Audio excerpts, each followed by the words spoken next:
നമസ്കാരം പ്രിയപ്പെട്ടവരെ. പതിവ് പോലെ ഇന്ന് നവഗ്രഹ ഗായത്രി മന്ത്രത്തിൻ്റെ മൂന്നാമത്തെ മന്ത്രം, അതായത് കുജ ഗായത്രി മന്ത്രം. നമുക്കറിയാം, ദശാകാലം, അപഹാരം, ഛിദ്രകാലം ഇവയെല്ലാം വ്യാഴമോ ശനിയോ സൂര്യനോ ഈ ഗ്രഹങ്ങളെ കൊണ്ട് നമുക്കുണ്ടാകുന്ന എല്ലാ ദോഷങ്ങൾക്കും പരിഹാരം നമ്മൾക്ക് പ്രാർത്ഥന മാത്രമാണ് എന്നത്. അതിനായി മൂന്നാമത്തെ ഗ്രഹഗായത്രി മന്ത്രം, അതായത് നവഗ്രഹ ഗായത്രി മന്ത്രങ്ങളിൽ മൂന്നാമത് പറയുന്ന കുജനെ ഭജിക്കുന്ന കുജഗായത്രി മന്ത്രമാണ് ഇന്ന് വിശദമാക്കുന്നത്. ഭഗവാൻ കുജനെയോ അല്ലെങ്കിൽ മംഗളം, അങ്കാരകൻ, ഭൗമൻ ഇവരെയെല്ലാം മനസ്സിൽ വിചാരിച്ച്, അതായത് മംഗളം നമുക്ക് ഭവിക്കണം, അങ്കാരകൻ, ഭൗമൻ ശക്തമായ മന്ത്രമായിട്ട് ധൈര്യം, ശക്തി, തടസ്സ നിവാരണം, ഭൂമി, സ്വത്ത്, വിവാഹ തടസ്സങ്ങൾ, കുജദോഷം എന്നിവ പരിഹരിക്കാൻ നമുക്ക് സഹായകമാകേണ്ടുന്ന അത്ഭുത മന്ത്രമാണ് ഈ നവഗ്രഹ ഗായത്രി മന്ത്രം. അതിൽ കുജന്റെ ദോഷം മാറാനായിട്ട് നമ്മൾ ജപിക്കേണ്ട മന്ത്രമാണ് ഇന്ന് വിശദമായിട്ട് പറഞ്ഞു തരുന്നത്. ഓം ബുധുവായ നമഃ. ഓം ബുധുവായ നമഃ. ഏറ്റവും ഉത്തമമായ സമയം എന്ന് പറയുന്നത് ചൊവ്വാഴ്ച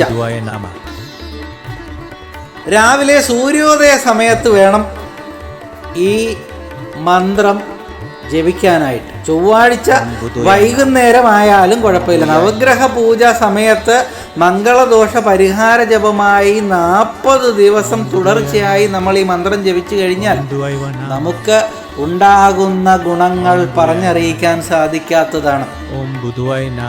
ചുവപ്പ് വസ്ത്രം ധരിക്കുന്നത് ഉത്തമമായിട്ട് പറയുന്നു. കിഴക്ക് അല്ലെങ്കിൽ തെക്ക് ദിശയിൽ ഇരുന്ന് വേണം നമ്മൾ, അതായത് ചുവപ്പ് വസ്ത്രം ധരിച്ച് കിഴക്ക് ദിശയിലോട്ടോ തെക്ക് ദിശയിലോട്ടോ ഇരുന്ന് മുന്നിൽ കുജദേവന്റെ വിഗ്രഹം അല്ലെങ്കിൽ ചിത്രം അല്ലെങ്കിൽ നവഗ്രഹത്തിന്റെ ചിത്രം ഉണ്ടെങ്കിൽ അത് നോക്കിയിരുന്നു വേണം ഇത് ജപിക്കാൻ. ചുവന്ന പൂക്കൾ, കുങ്കുമം ഇവയെല്ലാം ഭഗവാന് സമർപ്പിക്കുന്നതും അത്യുത്തമമാണ് എന്ന് പറയുന്നു. ഓം ഭൂയായ നമഃ. 9 തവണ അല്ലെങ്കിൽ 108 പ്രാവശ്യം അല്ലെങ്കിൽ പ്രത്യേകതരമായിട്ട് നമുക്ക് അത്യധികം ദോഷങ്ങളുള്ള സമയമാണെങ്കിൽ 1008 തവണ 40 ദിവസം ഈ മന്ത്രം നമ്മൾ ജപിച്ചു കഴിഞ്ഞാൽ നമുക്കുണ്ടാകുന്ന ഗുണം വളരെ വലുതാണ്. വിനായക ധ്യാനം, നവഗ്രഹ പ്രാർത്ഥന, കുജധ്യാനം, മന്ത്രജപം അവസാനം വേണം നമ്മൾ ഈ കുജ ഗായത്രി മന്ത്രം ജപിക്കാൻ. ആത്മീയമായിട്ടുള്ള ഗുണങ്ങൾ എന്ന് പറയുന്നത് ധൈര്യവും ആത്മവിശ്വാസവും വർദ്ധിക്കും, കോപം നിയന്ത്രിക്കാം, മാനസികമായി ശക്തി നമുക്ക് ലഭിക്കും, അതോടുകൂടി നമ്മുടെ പ്രശ്നങ്ങളെല്ലാം പകുതി തീർന്നു കിട്ടും എന്നാണ് പറയുന്നത്. ജ്യോതിഷവിധി പ്രകാരം പറയുന്നത് കുജദോഷം കുറയും, അതായത് ഗ്രഹങ്ങളിൽ കുജനെ കൊണ്ട് നമുക്കുണ്ടാകുന്ന ദോഷങ്ങളെല്ലാം കുറയാൻ ഈ കുജഗായത്രി മന്ത്രം നമുക്ക് ഉപകാരപ്പെടും. വിവാഹ തടസ്സങ്ങളിൽ ബുദ്ധിമുട്ടുന്നവരാണെങ്കിൽ അവർക്ക് ആ തടസ്സങ്ങളെല്ലാം മാറി ഭഗവാന്റെ അനുഗ്രഹം കൊണ്ട് വിവാഹം എത്രയും വേഗം സാധിക്കും. സ്വത്ത്, ഭൂമി സംബന്ധമായ പ്രശ്നങ്ങളിൽ നിങ്ങൾ അകപ്പെട്ടിട്ടുണ്ടെങ്കിൽ നിങ്ങൾക്ക് ആ പ്രശ്നങ്ങളെല്ലാം എത്രയും വേഗം ഇല്ലാതാകും, അല്ലെങ്കിൽ കോടതി വഴി അല്ലെങ്കിൽ ഏതെങ്കിലും രീതിയിൽ അത് പരിഹരിക്കും. കോടതിയിൽ നടക്കുന്ന വഴക്ക്, ശത്രുക്കൾ നമുക്കെതിരായിട്ട് കൊടുത്തിരിക്കുന്ന കേസുകൾ എല്ലാം നമുക്ക് ഫലമുണ്ടാക്കി തരുന്ന രീതിയിൽ വിധി പറയും എന്നാണ്. പിന്നെ പ്രത്യേകിച്ച് അപകടങ്ങളിൽ നിന്നുള്ള സംരക്ഷണമാണ് പറയുന്നത്.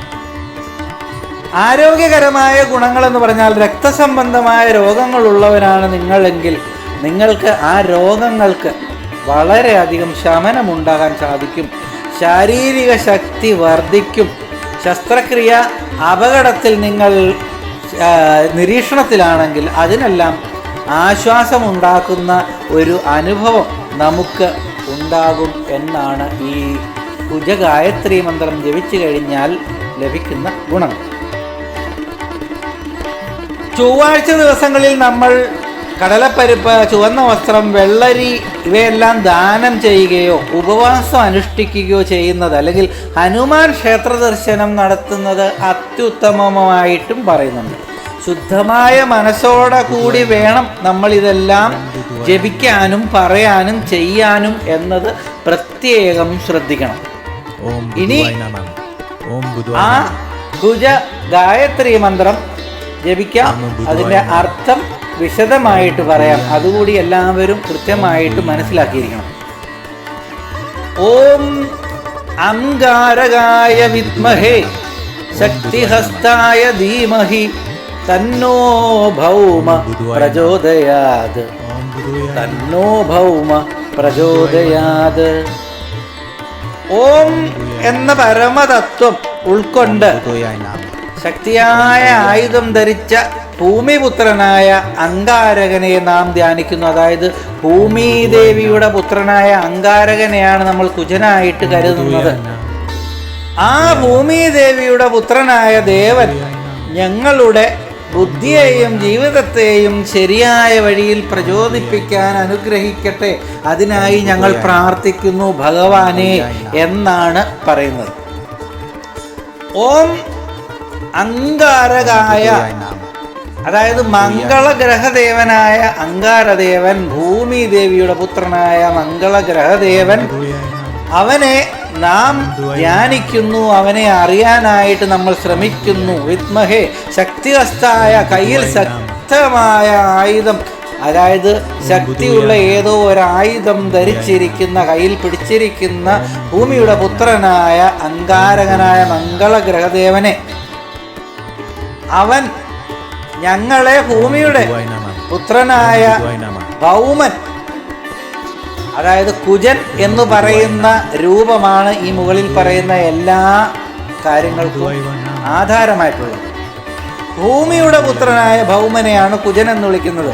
കുജൻ, അങ്കാരകനായ മംഗളഗ്രഹദേവനായ കുജൻ ഞങ്ങളെ പ്രചോദിപ്പിക്കട്ടെ, ബുദ്ധി നമുക്ക് ശക്തി നൽകട്ടെ, നമ്മുടെ ജീവിതത്തിൽ മുന്നോട്ട് ദോഷങ്ങളെല്ലാം മാറി എല്ലാ ഐശ്വര്യങ്ങളും ഉണ്ടാകാനായിട്ട് അനുഗ്രഹിക്കട്ടെ എന്നാണ് ഈ ഒരു ഗായത്രി മന്ത്രം കൊണ്ട് നമ്മൾ ഉദ്ദേശിക്കുന്നത്.